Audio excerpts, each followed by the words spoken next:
좋으신 주님의 은혜와 평화가 이 시간 말씀 앞에 모인 우리들과 함께 하시기를 바랍니다.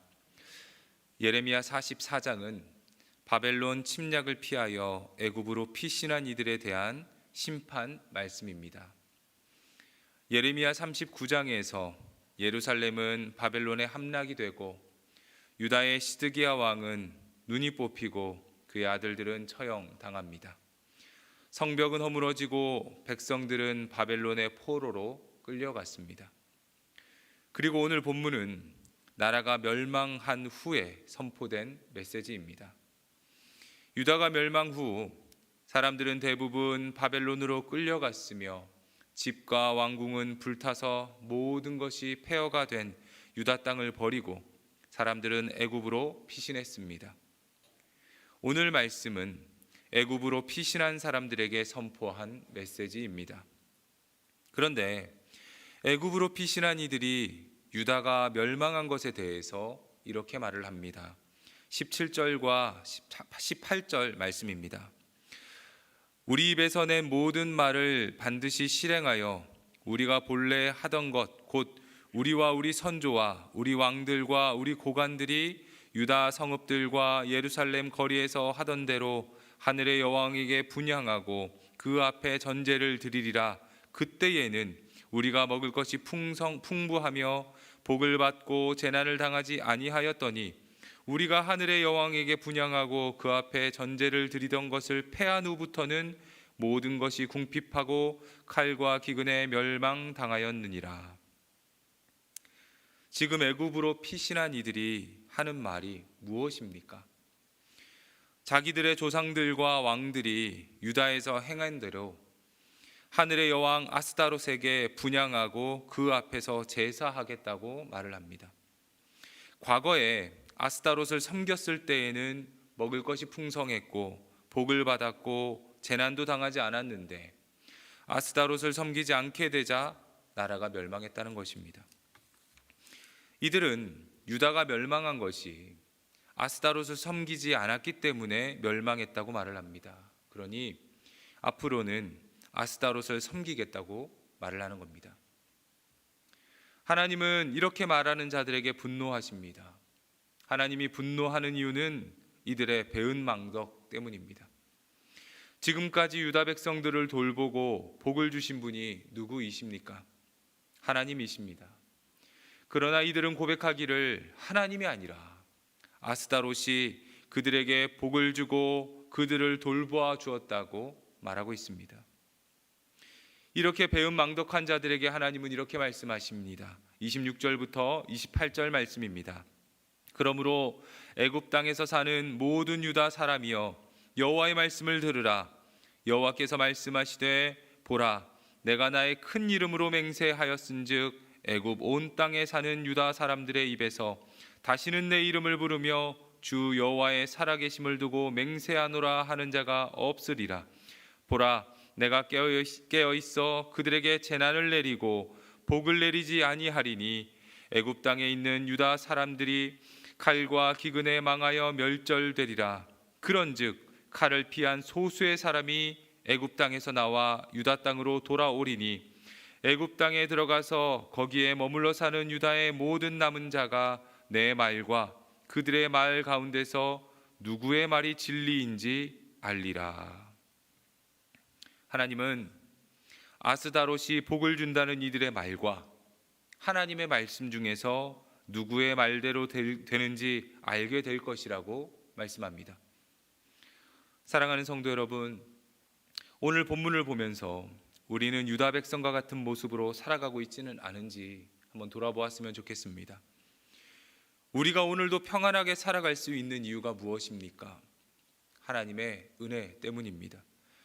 하나님이 주의 백성을 지켜주시고 돌보시기 때문에 우리는 오늘 하루도 평안히 살아갈 수가 있는 것입니다.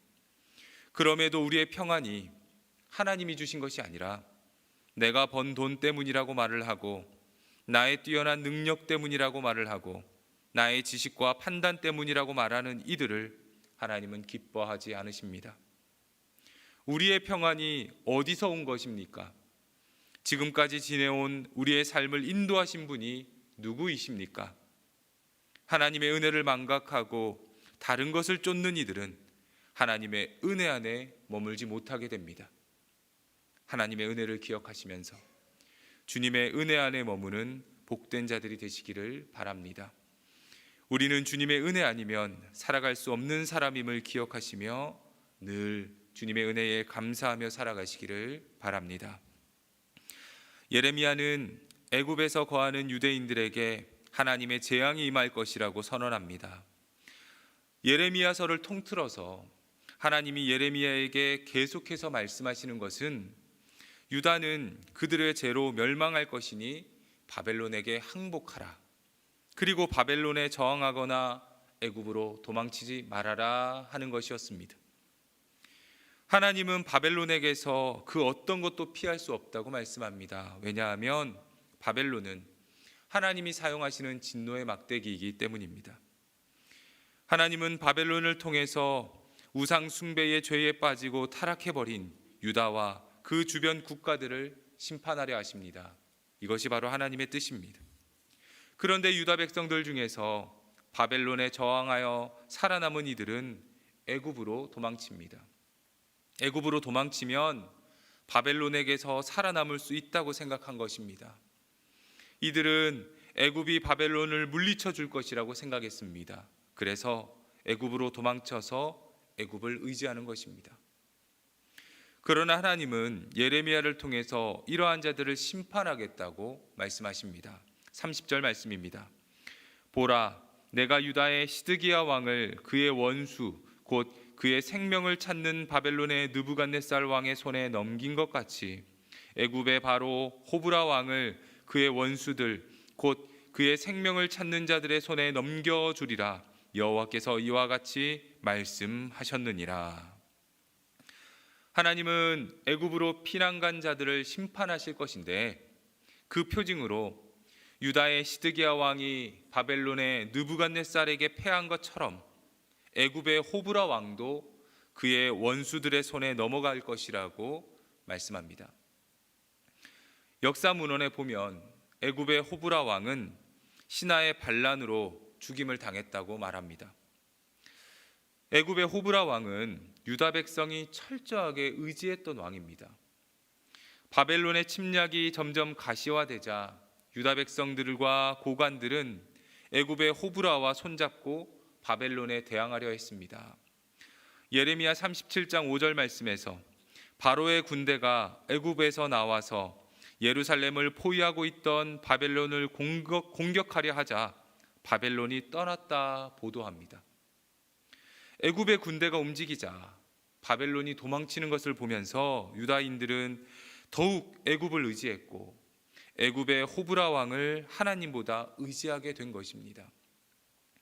그러나 강한 것처럼 보였던 애굽의 호브라 왕도 신하의 반란으로 죽임을 당하고 말았습니다.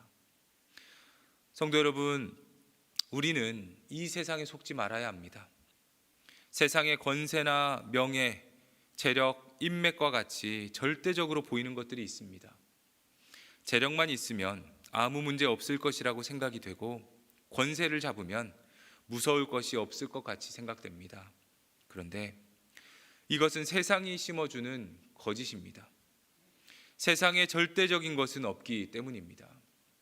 수많은 재물도 언젠가는 사라지게 되고 세상을 떨치던 권세도 언젠가는 다른 누군가에게 넘어가게 되어 있습니다. 세상의 것들이 강한 것처럼 보이지만 그것은 결국 우리를 속이는 것입니다. 우리가 의지할 것은 이 세상의 것이 아니라 바로 하나님이십니다. 우리를 영원까지 책임질 수 있는 분은 오직 하나님 외에는 아무것도 없기 때문입니다. 시편 146편 3절에서 5절 말씀은 우리에게 이렇게 말씀합니다. 귀인들을 의지하지 말며 도울 힘이 없는 인생도 의지하지 말지니 그의 호흡이 끊어지면 흙으로 돌아가서 그날에 그의 생각이 소멸하리로다. 야곱의 하나님을 자기의 도움으로 삼으며 여호와 자기 하나님에게 자기의 소망을 두는 자는 복이 있도다. 어떤 어려움과 문제를 만나도 하나님을 의지하며 하나님께 소망을 두는 자는 복이 있습니다. 하나님이 그 사람을 복된 길로 인도하시기 때문입니다. 오늘 하루 우리의 삶을 세상 것 의지하지 말고 하나님을 의지하며 살아가시는 복된 사람들 되시기 바랍니다. 세상의 것은 언젠가 변하지만 우리 하나님은 영원합니다. 이 사실을 기억하시며 하나님의 인도하심을 받고 믿음으로 살아가는 우리 모두가 되시기를 주님의 이름으로 축복합니다. 기도하겠습니다. 우리를 푸른 초장으로 인도하시는 하나님 아버지, 우리가 의지할 것은 오직 하나님 한 분뿐임을 이 시간 고백합니다. 우리의 어리석음 때문에 세상의 것 의지하고 살았다면 이제는 영원하신 하나님만 의지하는 우리 모두가 되게 하옵소서. 삶 속에서 문제와 어려움을 만날 때가 많습니다. 어려움 속에서도 우리에게 은혜를 주신 하나님을 기억하게 하시고 지금까지 인도하신 하나님이 앞으로도 우리 삶을 인도하실 것을 믿음으로 고백하게 하옵소서. 진행되는 교회 사역들을 통해 복음이 계속해서 증거되게 하옵소서. 제자 양육 훈련을 통해 교회의 믿음의 사람들이 세워지게 하시고 행복 모임을 통해 하나님이 예비하신 일꾼을 만나도록 인도하여 주옵소서. 복음 전하는 수고의 사역이 헛되지 않음을 믿습니다. 뿌려놓은 복음의 씨앗들이 자라서 언젠가는 열매 맺게 하시고 복음을 통해 구원받는 역사가 많아지게 하옵소서.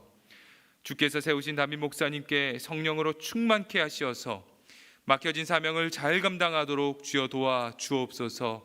믿음으로 살아가기 힘든 세상이지만 목사님의 말씀 사역을 통해 성도들이 믿음으로 살아가게 하시고 주를 위한 사명자로 살아가게 하옵소서.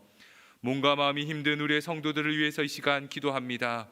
건강이 좋지 못한 성도들에게 건강함을 주옵소서. 마음이 힘든 성도들에게 위로와 평안을 주옵소서. 믿음이 연약한 성도들에게는 산을 옮길 만한 믿음을 주옵소서. 사랑이 필요한 성도들에게는 주님의 크신 사랑으로 채워주시고 은혜를 구하는 성도들에게는 주님의 한량없는 은혜를 내려 주옵소서. 경제적으로 물질로 어려운 성도들에게 길을 열어주시어서 물질로 인하여 시험 들지 않도록 주여 도와 주옵소서. 주사랑교회 모든 성도들이 오늘 하루도 주님과 동행하며 살아가게 하옵소서. 우리의 구원자 되시는 예수 그리스도 이름으로 기도합니다. 아멘.